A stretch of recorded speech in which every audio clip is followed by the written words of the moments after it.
Good morning आजोबा.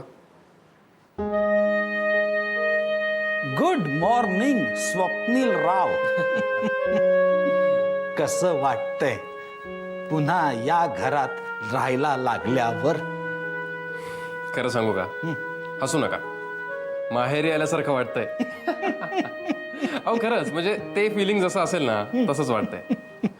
वा. आठवतंय हो मला तुझ्या आणि आदिनाथच्या बिझनेस मीटिंग्स. तुम्हा दोघांची नवीन ऑफिस शोधण्यासाठी चाललेली धडपड अगदी काल परवा घडून गेल्यासारखं वाटतंय. श्रीराम श्रीराम. स्वप्नील, आदिनाथ कुठे गेला असेल? त्याने काही सांगितलं होतं का तुला? हो, त्यांनी मला एवढंच सांगितलं की तो एका महत्वाच्या कामासाठी बाहेर जातोय म्हणून. तू मागे मला म्हणाला होतास, मधूही बोलला होता मला, कोणी जनार्दन पाटील नावाचा माणूस तुला त्रास देत होता. तो नेमका कोण आहे हे कळलं का तुला? जनार्दन पाटील नाही आजोबा, परमेश्वर. परमेश्वर? तो यशवंतराव सरंजामेंचा माणूस आहे. श्रीराम श्रीराम. मला शंका आली होतीच. आजोबा, आधीचं अपहरण त्यांनीच केलं होतं. तुला कसं कळलं? मी आणि आधी भेटलो होतो आजोबा. पण त्यातही एक ट्विस्ट आहे. म्हणजे तो परमेश्वर आहे हे आधीला कळलंय हे अजून त्याला ठाऊक नाहीये. चला, म्हणजे आदिनाथनं काम सुरू केलं आहे तर. आणि मुख्य म्हणजे एकाला दुसऱ्याचा आधार आहे. एकट्याला दुसऱ्याचा नाही आजोबा, एकाला दोघांचा आधार आहे. दोघांचा? या सगळ्यामध्ये भाई आणि मी दोघंही आधीच्या बरोबर आहे. छान छान. आत्तापर्यंत मनात हुरहुर लागून राहिली होती. आदिनाथ कसा असेल,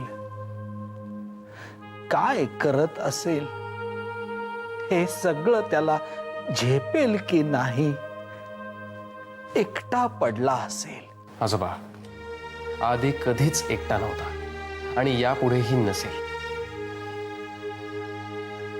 श्रीराम श्रीराम. मात्र एका गोष्टीची चिंता वाटते. तो कुठे राहत असेल? कारण ते तुलाही ठाऊक नाहीये. आजोबा, चिंता करू नका. आधी जिथं असेल ना तिथे सुखरूप असेल.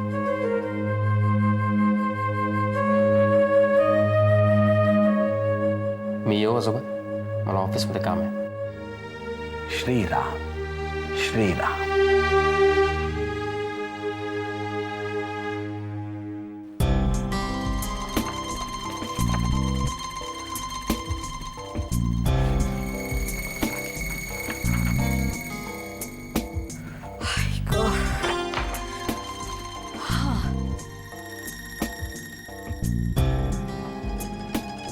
काय करताय?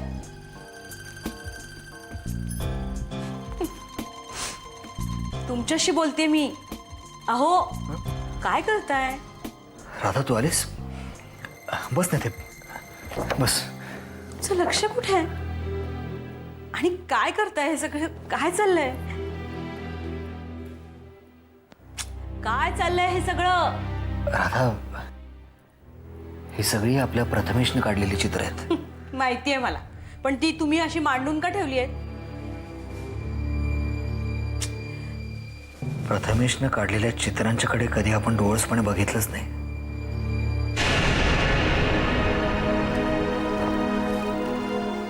म्हणजे राधा, चित्रकला हा प्रथमेशचा छंद नाहीये, कला आहे. आणि फक्त कला नाही, त्याची भाषा आहे.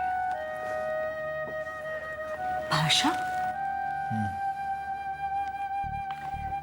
हे बघ ना चित्रताची, या प्रत्येक चित्रामध्ये कुठली ना कुठली तरी घटना आहे. प्रत्येक चित्रामधून त्याला काही ना काहीतरी सूचित करायचंय. कदाचित त्याच्या मार्फत नियतीलाच बघ ना राधा, आतापर्यंत कित्येकदा आपल्याला त्याच्या चित्रांमधून संकेत मिळत आलेले आहेत, पण ते नक्की कुठल्या घटनेचे हे कळलेलं नाही आपल्याला, आणि अंदाजही बांधता येत नाही. प्रथमेशला व्यक्त व्हायसाठी हे एकमेव साधन आहे. तर त्या साधनाला पर्याय आपण शोधतोय ना, पण त्याला वेळ लागणारच. आता आपण एक काम केलं तर, म्हणजे ही सगळी चित्र एकत्र केली आणि एकत्रितपणे त्याचा काही अर्थ लागतोय का बघितलं तर.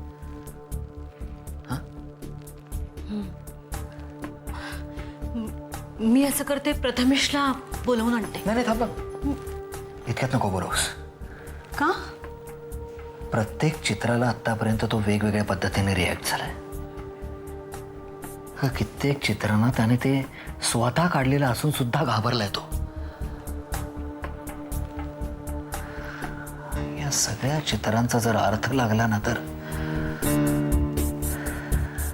पण हे सगळं आपल्या प्रथमेशच्याच बाबतीत का घडावं? तेच तर शोधून काढायचंय राधा. कदाचित या सगळ्याचा संबंध शास्त्री कुटुंबाशी असू शकेल.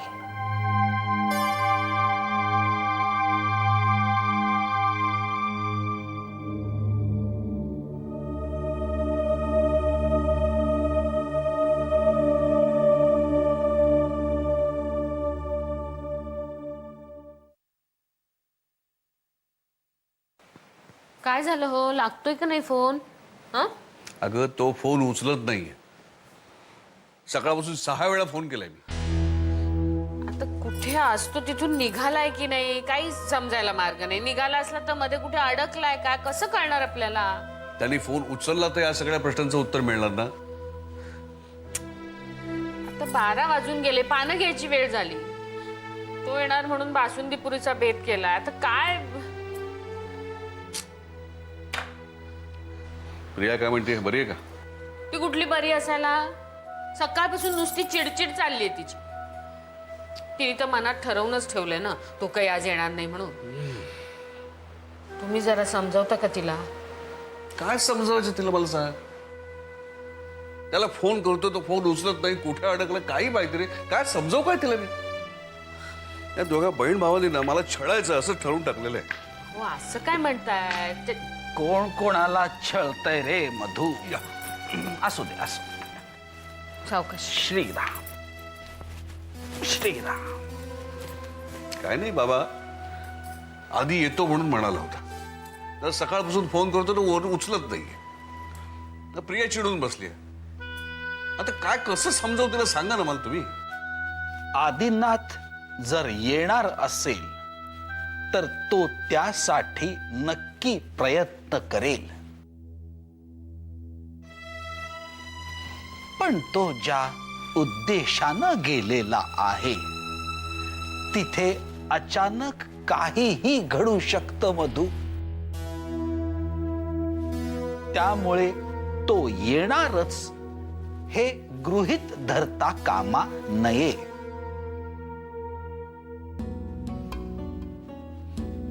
काही गोष्टी अपरिहार्य असतात मधू. हे सगळं बरोबर आहे बाबा, पण हे प्रियाला कळायला हवं ना.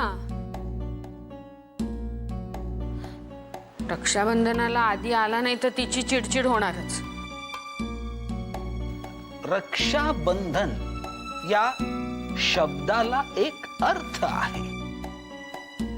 आपल्या माणसांच्या रक्षणासाठी हक्कानं तयार केलेलं एक बंधन. आणि राखी हा त्या अतूट बंधनाचा पुरावा. आदिनाथ ज्या दिवशी आपल्या सगळ्यांच्या रक्षणासाठी मोठ्या हिमतीनं निघाला होता, त्याच दिवशी खऱ्या अर्थानं हा सण साजरा झाला होता.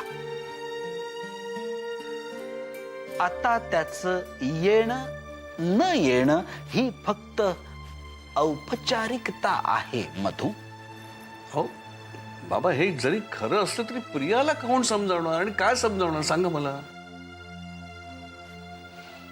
बाहुली हट्टी आहे, पण तशी समजूतदारही आहे. मी समजावेन तिला.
प्रिया, तू झोप होता. 10:30 वाजले.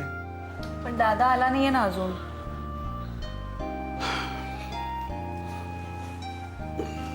काय झालंय कोणच ठाऊक.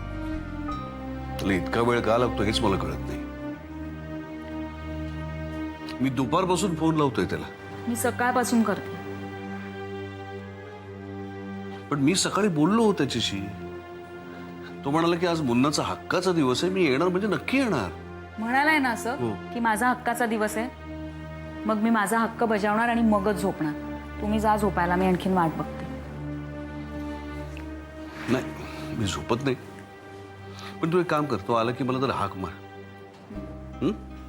छान.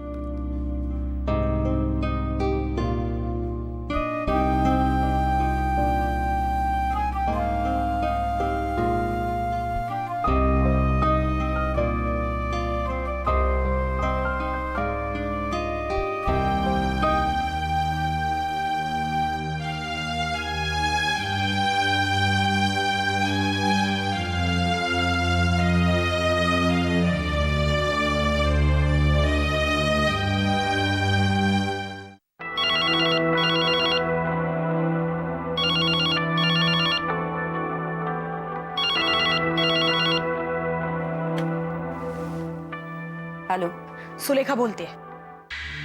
रात्री अपरात्री फोन करायला ही धर्मशाळा नाहीये सुलेखा. अहो, कारणही तसंच आहे.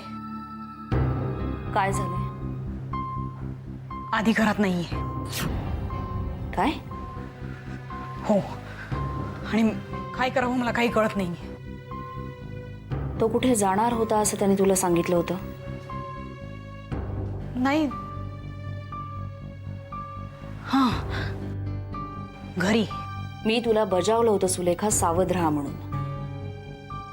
तुला खात्री आहे की तो घरीच गेला असेल म्हणून?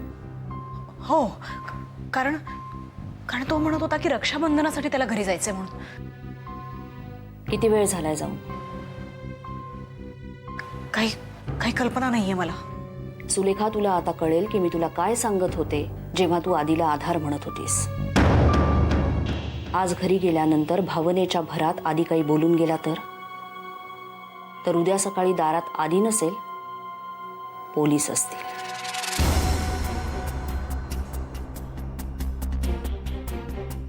सुलेखा, आज काहीतरी विचित्र घडणार आहे असं मला वाटतंय. मग आता मी काय करू? सगळ्यात पहिली गोष्ट म्हणजे पॅनिक होऊ नकोस. वाईटातल्या वाईटात काय गोष्ट घडू शकते ह्याचा विचार कर आणि त्याच्यावर तू काय करू शकतेस ह्याचाही विचार कर.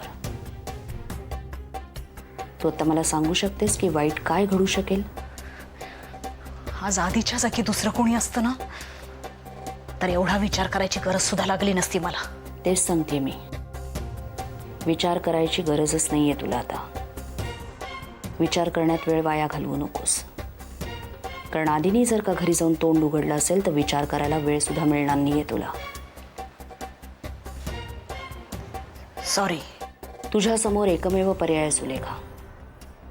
त्याच्या घरी जाऊन तो कोणाशी काय बोलतोय याचा शोध घेणं, आणि तेही त्याच्या घरातल्या कोणाच्या तरी मनाचा ताबा घेऊन. हां हां, हे मात्र मी करू शकते. पण ह्या वेळेला तुला अजून एक गोष्ट तिथल्या तिथेच करावी लागणार आहे, गरज पडली तर. कोणती? मार्गात येणाऱ्या अडथळ्यांचा शोध घे. थोडंसं जरी संशयास्पद वाटलं तरी तो संशय तुला आजच्या आज तिथेच संपवावा लागेल. कळलं?